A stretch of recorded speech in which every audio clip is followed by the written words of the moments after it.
my intro to stats, we are going to take some notes on 5.6, the standard normal distribution. This section is going to be 2 days, so we're going to focus on just a little bit today, and we're actually going to start with reviewing what we already know about a normal distribution, because when I say that phrase, or when you see that phrase, normal distribution, it means something very specific. So what does it mean? Well, we got a couple things. The first is that a normal distribution is symmetric and bell-shaped. So hopefully, if you are reading that word, you in your head are seeing something that looks like this: symmetric, bell-shaped. Every single normal distribution will look like that. The second is that the area under this curve equals 1. All right, I'm going to come back to that, so I got a star. And the third is that we describe this distribution by talking about its center. Oh my goodness, I'm so sorry. I don't know if you heard that. I just got an annoying email notification. Maybe you heard that little ding. Sorry if you did. Okay. Described by using the mean, which is the center of our distribution, which we use mu, M-E-W, to describe, and standard deviation, which is that sigma, this symbol right here. And I mentioned in the last video, but we didn't really talk much about it, that a normal distribution has 1, 2, 3 standard deviations above the mean and 1, 2, 3 below the mean. This is always true. So this value right here is the mean plus the standard deviation. As I think I mentioned in the last video, that means the standard deviation is controlling how big or how wide this distribution is. If I have a standard deviation that is kind of small, my curve will still be bell-shaped, but it's just going to be very kind of pretty tall. It's not going to be very wide. Versus if I have a standard deviation that is big. Now, of course, big and small are not really words that you can use unless you're comparing. But this distribution has a much bigger standard deviation than this one because it is significantly wider. Now I want to go back to this point of the area under the curve equaling 1, because here's the big thing we can take away from this. If I have the mean, which is the middle of my data, and for example, I want to know what's the probability that my value is less than the mean. Okay, so let's say we take a test and I tell you that the average grade on this test was in 85%. And I tell you that the scores were normally distributed. Wow, I said that word really weird. Normally distributed. If you wanted to find the probability that you got a score, oh, that was bad, less than 85%, and 85% is the mean, well, I know it's going to be 50% because this entire thing is 100 and it's symmetric, so it's got to be the same on both sides. Well, good news. There's more to this than what I've just told you. Here's a really dumb joke, but I like it. A normal distribution, a paranormal distribution. Hope you enjoy.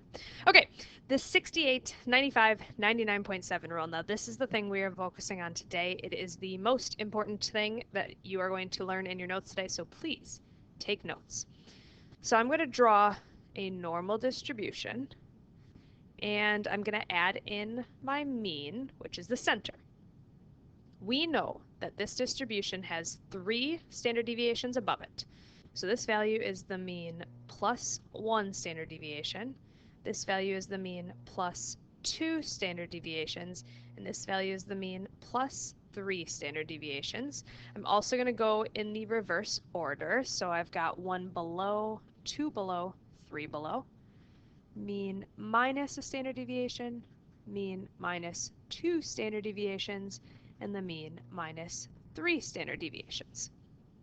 The 68, 95, 99.7 rule says that if I take the values between 1 standard deviation above and 1 standard deviation below, this is 68% of my data.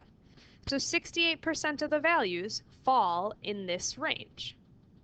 Another way to write it would be not visually, but that, I'm gonna go down here, I think.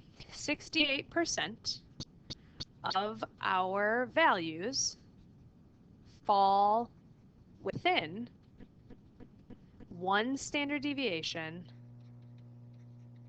of our mean.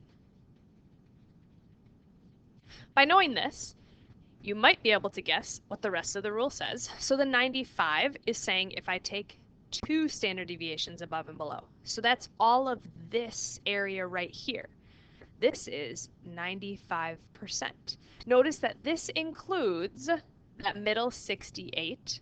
All right, so it's the 68 plus this area and this area right here is 95% of our data. So we can write that 95% of our values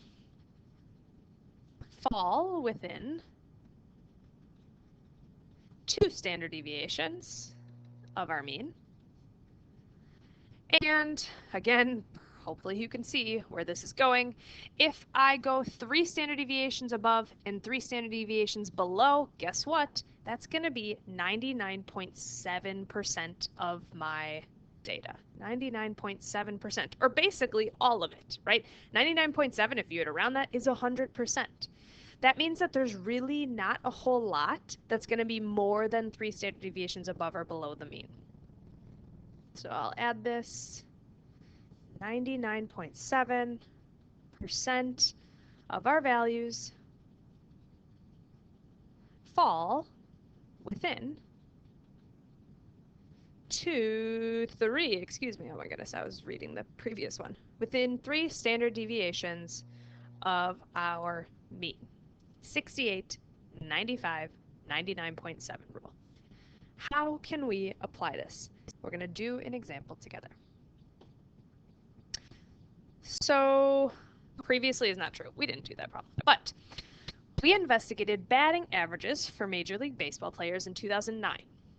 They had a mean of 432 different averages, and that mean was 0.261, with a standard deviation of 0.034.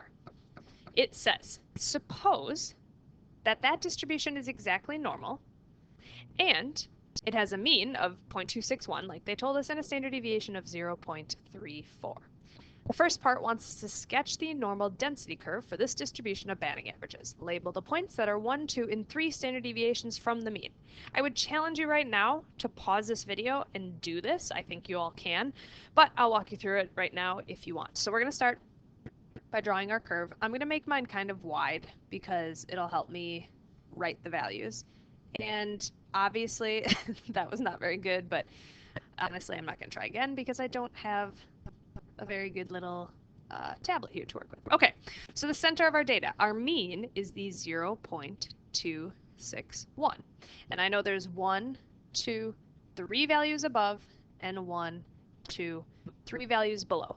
Now notice when I'm making these, I'm trying to space them out fairly equally because they are all the same width, a standard deviation. And notice that I'm trying to make the third one pretty much at the end of my curve. That's what you're going to see a lot when you do this in the book. So please try and do that in your notes. All right, if I want to label this point right here, it is 1 standard deviation above the mean. So I'm taking my mean of 0.261 and adding to it 0.034, which would be, if I grab my calculator, 0.295. Hopefully you get the same thing. Obviously, if I make a tiny algebraic error here, please forgive me. And then I need to be 2 standard deviations above the mean, so 0.329. And then 3 standard deviations, 0.363. I'm putting these values above and below just because I don't have space to do them all below. All right, below the mean then we are subtracting. So this one's going to be 0.227. 2 below is 0.193. And 3 below is 0.159. All right, so that's this problem. All we needed to do is draw it and label. Here, though, is the more important and maybe more interesting. It asks what percent of batting averages are above 0.329. Show your work. So for these problems, it is going to be so helpful for you to draw out a little picture And it doesn't have to be as detailed as the one above. I'll show you in a moment. But to draw it out is going to be so helpful. Here's our mean, which I could label 0.261, but honestly, I don't have enough space. I don't want to. So I want to find the percent or the probability that a batting average is above 0.329. So where is 0.329? Well, that is 1, 2. I'm going to label all 3, but technically 0.329 is the second one here. So I'm going to draw and then shade. I'm looking for this shaded area above 0.329. Now I want to point out there are a ton of different ways we can calculate this next value, and I'm going to show you one. If you think of another way and it gets you the same answer, you probably did great. So here's what I'm going to consider. I know that this is 2 standard deviations above. So if I also draw in the 3 on the left, that means 2 above and 2 below, this blue is a 95 from our previous rule. Okay. I also know that all of the area is 100%, which means 100% minus 95 is 5%, and 5% is the leftover that is both here and here, right? To just recap, if this, hold on, I'm actually gonna draw one more picture just to kind of totally emphasize it. So if you're like, I get this, then you can kind of skip ahead.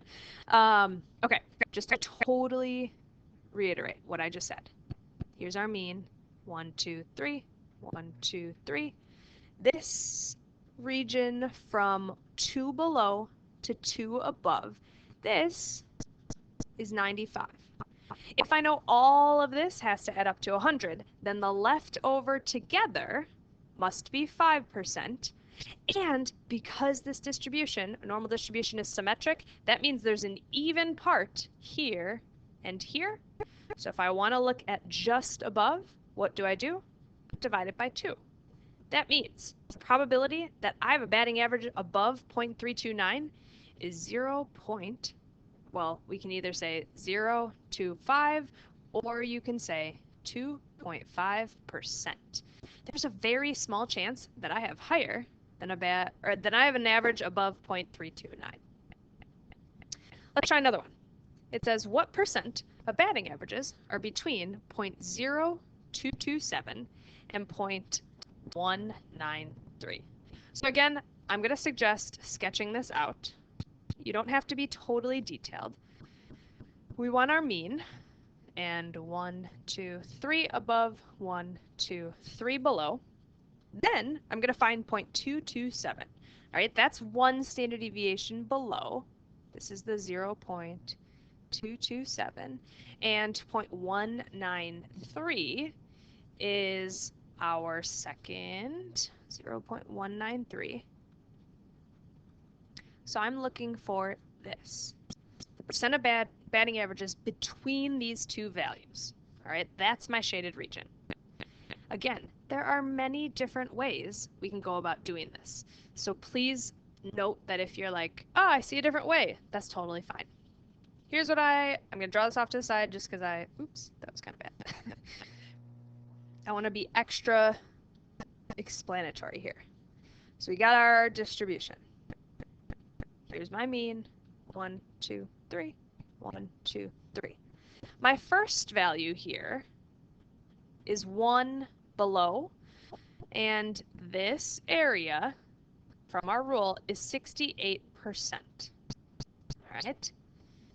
Then the second value is 2, so this area here is 95%.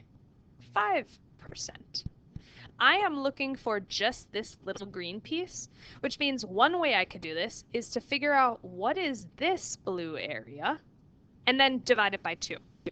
How do I find the blue area?